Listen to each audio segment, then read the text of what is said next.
Angano arirarira, izao mitantara anareo mihaino.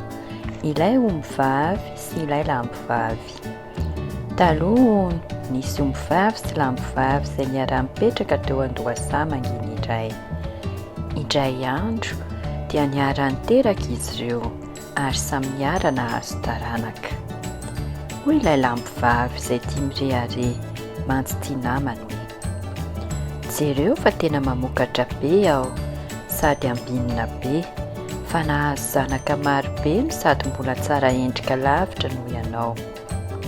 Namaly azy ity ombivavy nilaza hoe: andeha ary isika handalo tanàna iray ka samy mitondra ny zanantsika, ka izay esoan'ny olona amintsika rotonta no azo lazaina fa ratsy endrika indrindra. Nanaiky ity lambovavy ary niara nandeha izy ireo.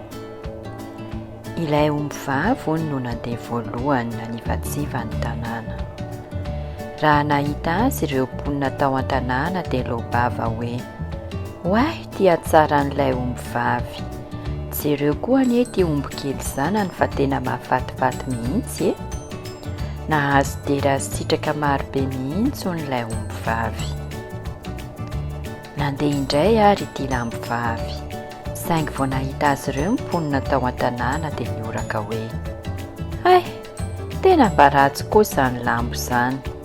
No esoan'ny olona tao an-tanàna hono ity lambovavy be raibe.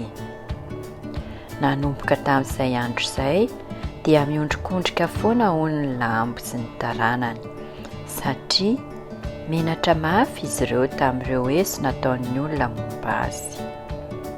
Fa ny ombivavy kosa hono dia manandratra ny lohany hatrany, faly amin'ny tenany sy tamin'ireo sitraka maro be azony.